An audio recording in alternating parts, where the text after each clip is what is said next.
के अध्यक्ष चौधरी उदयभान जी, साथ आए हुए हरियाणा सरकार के मंत्री, कांग्रेस पार्टी के मंत्री, विधायक, पूर्व मंत्री, सभी साथी, सबसे पहले तो मैं जांगू परिवार का और इनके सहयोगियों का धन्यवाद करता हूं कि इन्होंने ऐसी परिस्थितियों में कांग्रेस पार्टी का और जयप्रकाश का साथ देने का निर्णय लिया जब आदमपुर की जनता ऐसी लड़ाई लड़ रही थी जिसको हरियाणा प्रदेश के लोग जितवाना चाहते थे। उस जीत में इन साथियों ने कांग्रेस पार्टी का साथ दिया। मैं इनका स्वागत करता हूं और मैं आप सबको केवल एक ही बात कहूंगा भाई, गांव-गांव जाकर के मंडी में, इस मंडी में तो मैं कई बार आ लिया, जो बात पहले थी आज वही है। चौधरी भूपेंद्र सिंह हुड्डा और उदयभान जी आपके बीच में बैठे हैं और सबसे बड़ी खुशी की बात है कि रिटायर्ड आईएएस चंद्र प्रकाश जी भी आज आपके बीच में आए हैं, जो बैकवर्ड क्लास के रखते हैं। आप ये देखिए कि सर्विस को चलती छोड़ करके क्यों आए। मैं एक लाइन में एक बात कहूंगा, स्वर्गीय चौधरी भजनलाल जी के सबसे नजदीकी दो परिवार थे। आपने इस पर घर जाकर के विचार करना पड़ेगा। एक स्वर्गीय पांतरमल जी का और एक स्वर्गीय पंडित रामजी लाल जी का।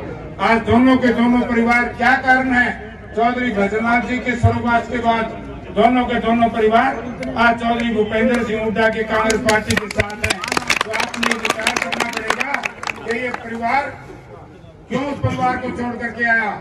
इसलिए मैं आदमपुर की जनता से नम्रता पूर्वक एक ही निवेदन करूंगा कि 3 तारीख को दलगत राजनीति से ऊपर उठ करके, और यहाँ तक नारा लग गया, ना जेजेपी, ना बीजेपी, ना लोकदल, केवल जेपी एक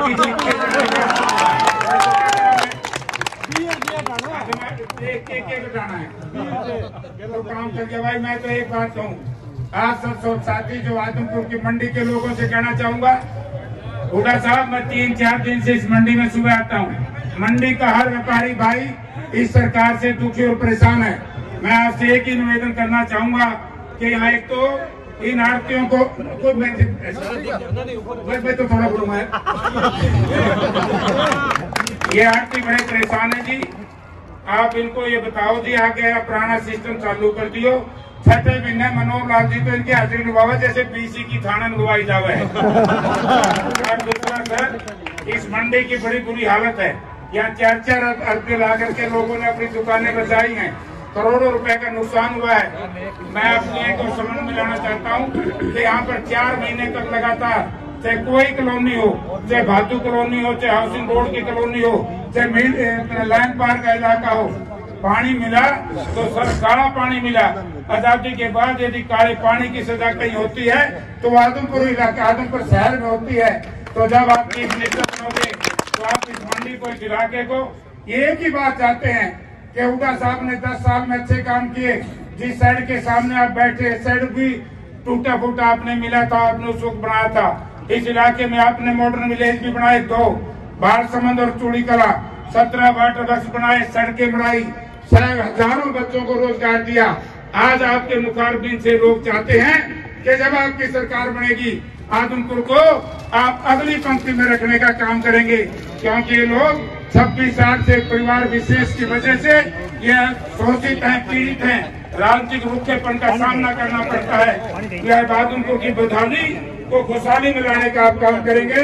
तो मैं एक बार फिर उन साथियों का धन्यवाद करता हूँ, स्वागत करता हूँ।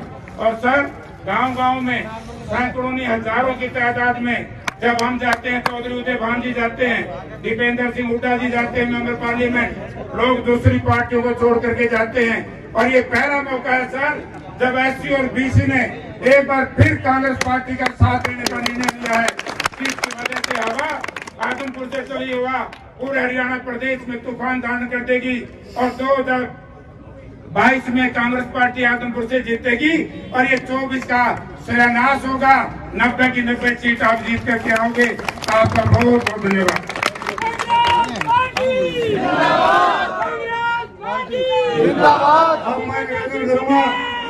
मैं निवेदन करूंगा हमारे बहुत ही ऊर्जावान अध्यक्ष उदयभान जी आए और अपने विचार रखे। उदयभान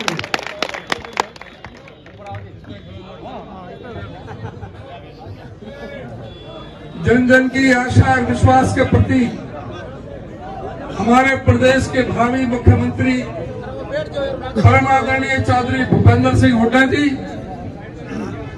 हमारे साथी विधायकगण, पूर्व विधायकगण, पूर्व मंत्रीगण, आदरणीय श्री चंद्र प्रकाश जी, प्रदीप बेनीवाल जी, हमारे साथी सुखबीर डूडी जी, हमारे जो आज हमारे पार्टी में शामिल हुए जागू परिवार रविंदर जी, दीपक जी और दूसरे अन्य साथीगण, और मेरे सभी सम्मानित बुजुर्गों, नौजवान साथियों, बच्चों, सबसे पहले मैं आप सबको दिवाली की, और आज विश्वकर्मा डे है, आज भगवान श्री कृष्ण की गोवर्धन पूजा भी है, आपको सबके लिए मैं बहुत बहुत पार्टी की तरफ से शुभकामनाएं और सबको मैं बधाई देता हूं।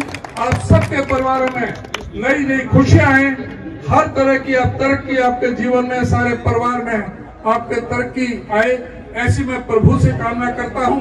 साथियों, मैं ज्यादा समय नहीं लूंगा क्योंकि कई प्रोग्राम है, 2 बजे मीटिंग और बाद में हमें हुड्डा साहब को भी जाना है।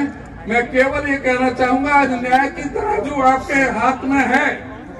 आपने ये निर्णय लेना है कि कुलदीप बिश्नोई को जिस तरह से आपने 5 साल के लिए कांग्रेस पार्टी का विधायक बना करके भेजा था, तो वो क्या परिस्थितियां हुई, क्यों यहाँ पर आज उपचुनाव हो रहा है, क्या परिस्थितियां हुई कि किस तरह से कुलदीप बिश्नोई को एक मेरा अध्यक्ष बनना, इसलिए कि क्या एक दलित का बेटा एक कांग्रेस पार्टी का अध्यक्ष नहीं बन सकता, इस बात के ऊपर त्याग पत्र दिया तो माना जाता कि कुलदीप बिश्नोई ने किस लिए त्याग पत्र दिया। कुलदीप बिश्नोई जब CWC का मेंबर बनाया गया था, हमने उनको शुभकामनाएं दी थी, बधाई दी थी, उच्चारित किया जाता था। जब भी कहीं भी किसी में मंच पर हो जाते थे, कहते थे कि भाई कांग्रेस पार्टी के भावी मुख्यमंत्री कुलदीप बिश्नोई ने मुख्यमंत्री बनने के लिए चौधरी भजनलाल जी को भी धत्ता बनाकर बता करके हरियाणा जनहित कांग्रेस बनाई थी, उनको भी विश्वास में लिया था। और इस तरह का पर मुख्यमंत्री बनने का दौरा पड़ा कि वो एक लुढ़कने लोटा की तरह, बिन पैदे के लोटे की तरह, कभी भारतीय जनता पार्टी से समझौता कर रहे हैं, कभी बहुजन समाज पार्टी से समझौता कर रहे हैं, कभी गोपाल कांडा की पार्टी से समझौता कर रहे हैं, लेकिन कहीं भी उनकी पूर्ति नहीं हुई। फिर वापस कांग्रेस में आए, हुड्डा साहब के पास आए, मुझे कांग्रेस में लो, राहुल जी के पास गए, वहां पर सोनिया जी के पास गए, वहां चरण वंदना की कि मेरे पे गलती होगी, मैं कभी गलती मैं नहीं करूंगा। और यहाँ करके आप लोगों के बीच में कहा कि मेरे बिश्नोई भाइयों, आप किसी पर भी भरोसा कर लेना, लेकिन इस भारतीय जनता पार्टी पर भरोसा मत करना। आज कुलदीप बिश्नोई किस मुंह से भारतीय जनता पार्टी की टिकट पर आज वोट मांग रहे हैं। चौधरी भजनलाल ने कभी भी भारतीय जनता पार्टी को नहीं स्वीकारा। चौधरी भजनलाल की बात को भी नकारने का काम कुलदीप बिश्नोई ने किया है। आज इस बात का फैसला लेना है आपने। अगर भारतीय जनता पार्टी में गए हैं तो उनको एक जवाब देना पड़ेगा कि भारतीय जनता पार्टी क्या कारण है कि हरियाणा प्रदेश पूरे हिंदुस्तान में बेरोजगारी पे नंबर 1 क्यों है। आज ये भी बताना पड़ेगा कि हरियाणा प्रदेश में 1,82,000 सरकारी पद खाली पड़े हैं, तो उसका कारण क्या है। ये भी बताना पड़ेगा कि स्कूल खोले जाते हैं सरकारों द्वारा। बाबा साहब डॉक्टर भीमराव अंबेडकर जी ने हमें जो संदेश दिया था, सबसे पहले शिक्षित बनो का हमें संदेश दिया था, और उस संदेश को लेकर के हमारे गरीब व्यक्ति भी ये चाहते हैं कि हमारे बच्चे स्कूलों में पढ़ें। लेकिन सरकारी स्कूलों में किसके बच्चे पढ़ते हैं। इस प्रदेश के गरीब, दलित, पीड़ित, शोषित, उपेक्षित, सर्वहारा वर्ग के वो व्यक्ति जो अपने सामर्थ्य नहीं रखते प्राइवेट स्कूलों में पढ़ाने का, वो मजबूरी में सरकारी स्कूल में करते हैं। तो क्या कारण है कि 498 स्कूल इन्होंने अभी बंद किए, 105 स्कूल पिछले महीने बंद किए हैं, और 4 स्कूल आपके आदमपुर हल्का के बंद किए हैं। आज किस तरह से हमारे गरीब के बच्चों को जो वजीफा है वो भी जो हुड्डा साहब देते थे, उनको आधे करने का काम किया है। ये जवाब देना पड़ेगा, ये जवाब देना पड़ेगा कि शेड्यूल कास्ट के लिए 100 गज के प्लॉट की जो स्कीम हुड्डा साहब ने चलाई थी, उसको उन्होंने क्यों बंद करने का काम किया। ये जवाब देना पड़ेगा कि ऐसी कमीशन क्यों इन्होंने भंग किया। ये जवाब देना पड़ेगा कि 11,000 सफाई कर्मचारी हुड्डा साहब एक कलम से करने का काम लेते हैं और ये उनको आज तक पक्का भी करने का काम नहीं करते। इन्होंने एक भी व्यक्ति को कोई नौकरी देने का काम नहीं किया। इनको ये भी जवाब देना पड़ेगा कि 4,90,562 बुजुर्गों की पेंशन क्यों काटी है सरकार ने। खट्टर सरकार ने उन बुजुर्गों की पेंशन क्यों काटी है। 35,000 विधवाओं की पेंशन क्यों काटी है। 100 रुपए से शुरू की थी चौधरी देवलाल ने, हुड्डा साहब ने 1,500 रुपए पेंशन की थी। इस बीजेपी और जेजेपी सरकार ने 5,000 रुपए कहा था कि हम पेंशन देंगे, लेकिन पेंशन तो इन्होंने 5,000 नहीं दी। 5 लाख 5.25 लाख लोगों की पेंशन काटने का काम महापाप इस सरकार ने किया है। हमारी पार्टी ने, हुड्डा साहब ने यह फैसला लिया है कि जो पेंशन जिनकी काटी है उनको ब्याज सहित हमारी सरकार आने पर उनको पेंशन देगी। हमारी पार्टी ने, हुड्डा साहब ने यह फैसला लिया है कि जिस दिन हमारी सरकार बनेगी उसके 1 महीने बाद जो भी पेंशन मिलेगी हर बुजुर्ग को, बुढ़े को, बुढ़िया को 200 रुपए रोज बुढ़े को और 200 रुपए रोज बुढ़िया को 400 रुपए रोज के हिसाब से 12,000 रुपए 1 महीने में पेंशन दी जाएगी।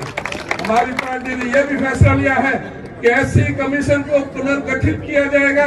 हमारी पार्टी ने, हुड्डा साहब ने यह भी फैसला लिया है कि कर्मचारियों के हित में जो ओल्ड पेंशन स्कीम है उसको हमारी पार्टी सरकार में आने पर लागू करेगी। हमारी पार्टी ने यह भी फैसला लिया है कि हरियाणा हरिजन कल्याण निगम और बैकवर्ड क्लास निगम के सारे कर्जे माफ किए जाएंगे। हमारी पार्टी ने सभी वर्गों को ध्यान में रख करके ये कहा है कि जो गरीब आदमी है बिजली के बिल भर नहीं सकता, पहले 1,600 करोड़ के बिजली के बिल हुड्डा साहब ने माफ करने का काम किया था और अब कहा है कि 300 यूनिट तक बिजली, कोई भी व्यक्ति है 300 यूनिट तक बिजली सभी की माफ हो गई। किसी का कोई भी पैसा, कोई बिल किसी भी तरह का नहीं आएगा। इस तरह से सभी वर्गों के लिए हमारी पार्टी ने फैसले लिए हैं। हुड्डा साहब ने खुद में अभी जब यहाँ प्रेस कॉन्फ्रेंस के अंदर सारे मामलों को सबके सामने रखा था, मैं ज्यादा समय न ले तो मैं आपसे ये अनुरोध करूंगा। हुड्डा साहब ने सभी के लिए, गरीब, कर्मचारी, मेहनतकश, यहाँ तक भी आड़ती और किसानों के लिए, आड़तियों के लिए जो इस तरह से जो परेशान किया है, क्या परिस्थितियां बनी कि पूरे आड़तियों को हड़ताल करनी पड़ी, किसानों को हड़ताल करनी पड़ी। हुड्डा साहब ने ये फैसला लिया था कि जो किसान आंदोलन के दौरान, जिस किसान आंदोलन को इन्होंने बदनाम करने के लिए कभी खालिस्तानियों का आपके हाथ में है, एक तरफ आप खट्टर को बिठा लो, एक तरफ आप हुड्डा साहब को बिठा लो, फैसला अपनी आत्मा से कर लो। आप एक तरफ बिठा लो कुलदीप बिश्नोई को, जिसने 18 साल की राजनीति में एक फूटी कौड़ी इस हल्के में नहीं लगाई। यहाँ तक भी उसका एमपी लेड फंड भी, एक ऐसा कम वक्त पहला एमपी था जिसका एमपी लेड फंड भी वापस चला गया था। वो लगा नहीं था लोगों की सेवा में, लोगों के विकास के लिए। एमएलए फंड भी वापस चला गया। जो अपना एमपी लेड फंड और एमएलए फंड नहीं लगा सकता, वो कहता है कि मैं आदमपुर को पेरिस बना दूंगा। मैं आदमपुर में अभी आया था 3 दिन पहले, 3 जगह तो मेरी गाड़ी मुझे वापस बैक करनी पड़ी। इतने गड्ढे, इतना बुरा हाल जो आदमपुर का इन्होंने नरक बना करके रख दिया है। शर्म नहीं आती कहते हैं कि हम पेरिस बना के रख देंगे।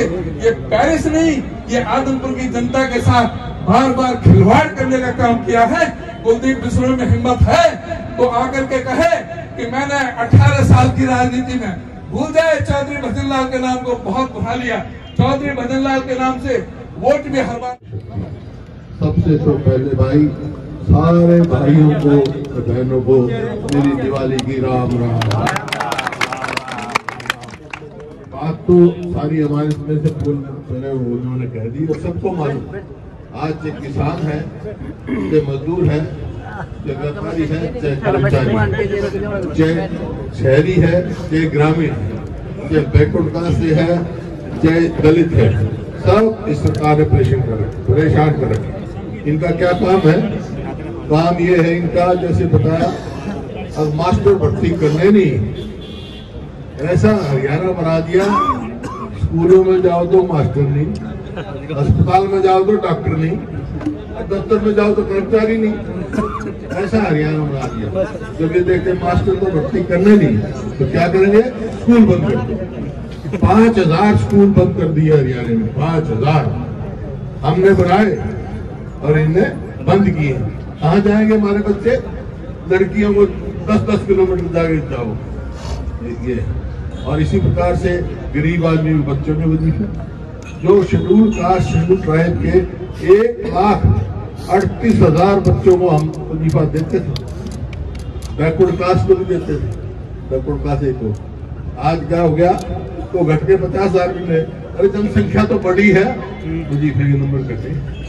तो किसी का देख लो। आज मैं मंडी में आया हूँ, मंडी में क्या है, मंडी में भाई आड़ती और किसान इनका रिश्ता होता है।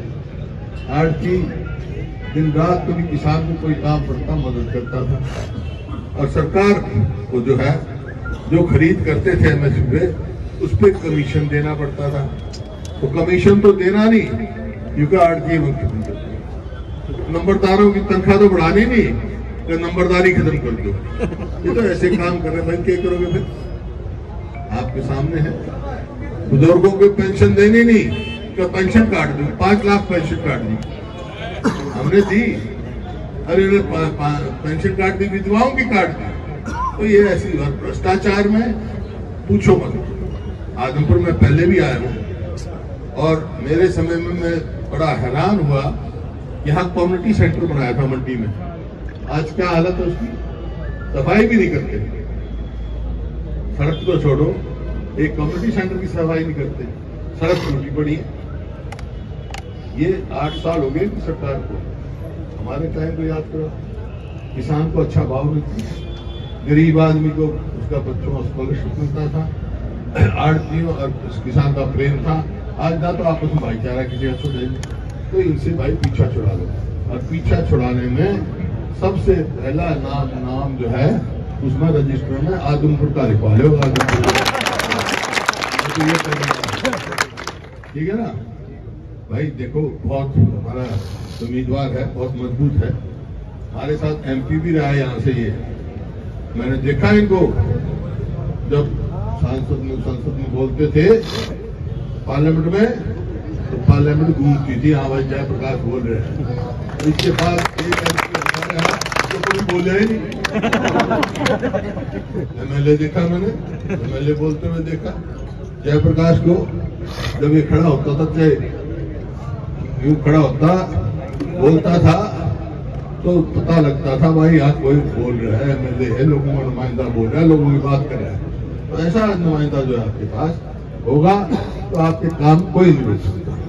देखो, मैं तो एक बात कह रहा हूँ, जो मैं कहता हूँ वो करता हूँ। तो धर्मवीर कह रहा था भाई इस परिवार ने जो स्वागत किया, इस परिवार का मैंने इतना लोग छोटा है, 40 साल तक कभी छोटा नहीं है, जिसका साथ हो जाए उसका साथ नहीं छोड़ता। मैंने कहा था कि जिसका हाथ हम पकड़ लेता हूँ छोड़ता नहीं। आज ये कह रहा हूँ आदमपुर के भाइयों से कि भाई मैं आदमपुर का हाथ पकड़ने आया हूँ, छोड़ू नहीं। मंजूर है? देखो, एक मौका ये कभी कभी आता है। ये चुनाव जो है ना, कोई कहे ये है वो है, ये चुनाव जो है भाई ऐसा है, वोट तो एक डालोगे तुम, अरे एमएलए बनेंगे सारे 2। कौन कौन? एक जयप्रकाश, एक भूपेंद्र सिंह।